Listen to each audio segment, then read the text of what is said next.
Hello and welcome back to One Shepherd Ministries. I'm Kurt, and today we're in Nehemiah 9. After rebuilding the walls, Israel gathers, not to celebrate, but to repent.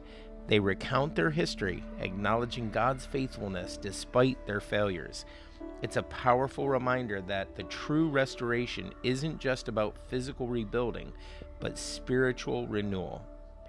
If you're ready to see how confession and God's mercy go hand in hand, stick with me.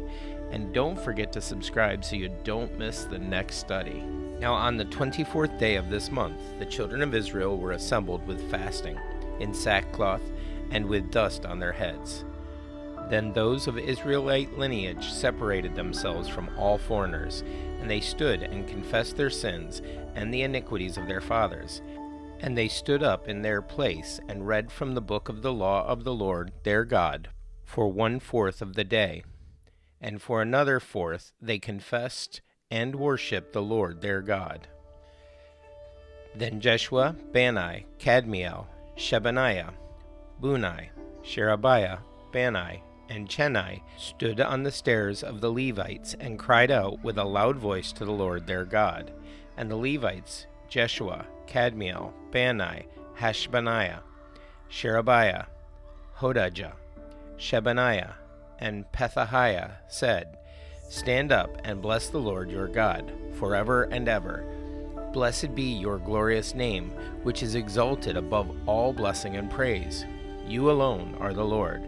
You have made heaven, the heaven of heavens, with all their host, the earth and everything on it, the seas and all that is in them.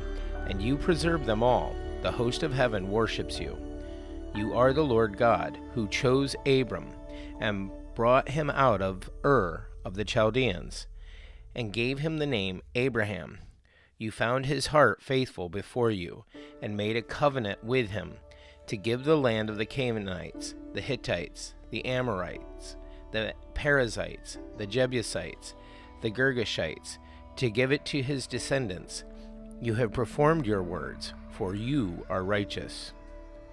You saw the affliction of our fathers in Egypt, and heard their cry by the Red Sea. You showed signs and wonders against Pharaoh, against all his servants, and against all the people of his land, for you knew that they acted proudly against them. So you made a name for yourself, as it is this day, and you divided the sea before them, so that they went through the midst of the sea on the dry land. And their persecutors you threw into the deep, as a stone into the mighty waters. Moreover, you led them by day with a cloudy pillar, and by night with a pillar of fire, to give them light on the road which they should travel. You came down also on Mount Sinai, and spoke with them from heaven, and gave them just ordinances and true laws, good statutes and commandments. You made known to them your holy Sabbath, and commanded them precepts, statutes, and laws. By the hand of Moses your servant, you gave them bread from heaven for their hunger, and brought them water out of the rock for their thirst, and told them to go into possess the land which you had sworn to give them. But they and our fathers acted proudly, hardened their necks, and did not heed your commandments. They refused to obey, and they were not mindful of your wonders that you did among them.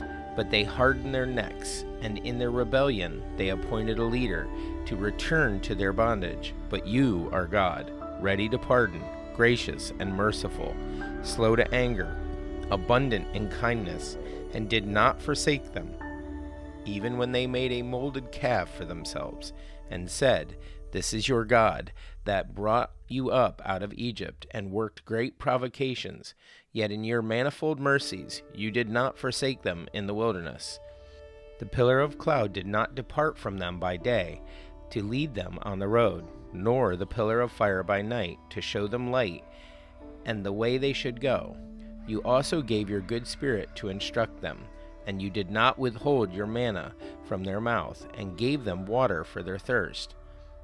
40 years you sustained them in the wilderness. They lacked nothing. Their clothes did not wear out, and their feet did not swell.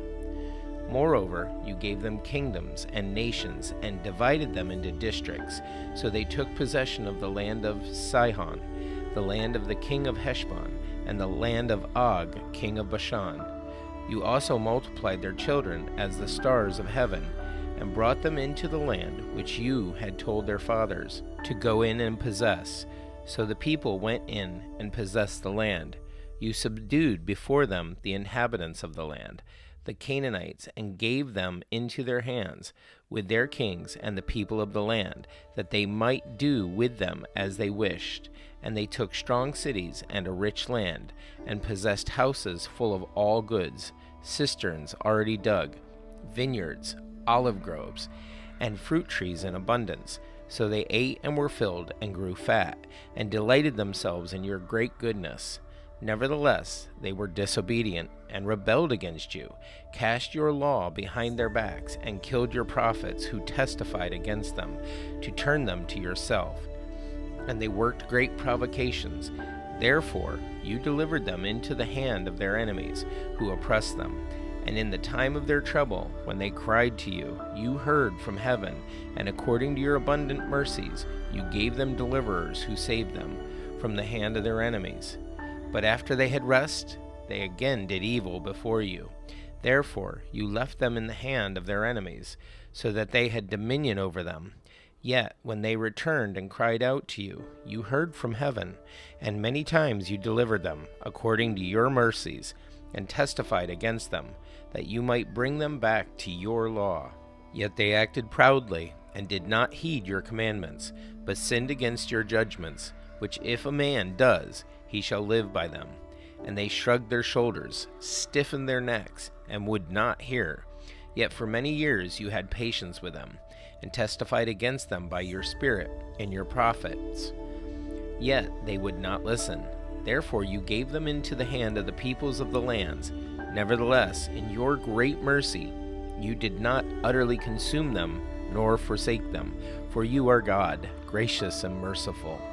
Now therefore, our God, the great, the mighty, and awesome God, who keeps covenant and mercy, do not let all the trouble seem small before you that has come upon us, our kings and our princes, our priests and our prophets, our fathers, and on all your people, from the days of the kings of Assyria until this day.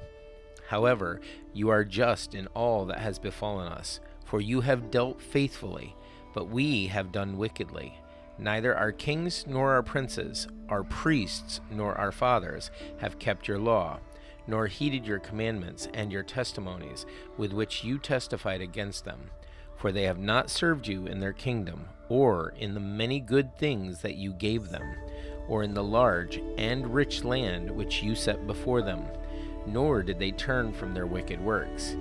Here we are, servants today, and the land that you gave to our fathers, to eat its fruit and its bounty.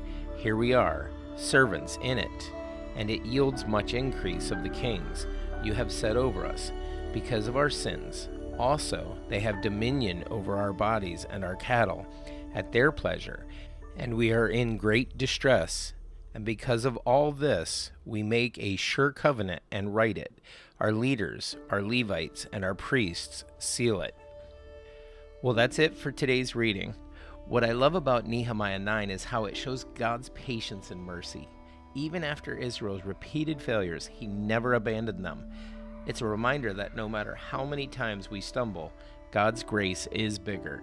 If this reading encouraged you, take a second to like and share it. It helps more people engage with God's Word. And be sure to visit oneshepherd.org for even more Bible resources. Also, check out our channel for more scripture readings and in-depth studies. There's actually a video on screen right now. Until next time, stay grounded in the Word, seek after Jesus, and remember, we serve and follow one shepherd, Jesus Christ, our Lord and Savior. May you have a great day, and God bless.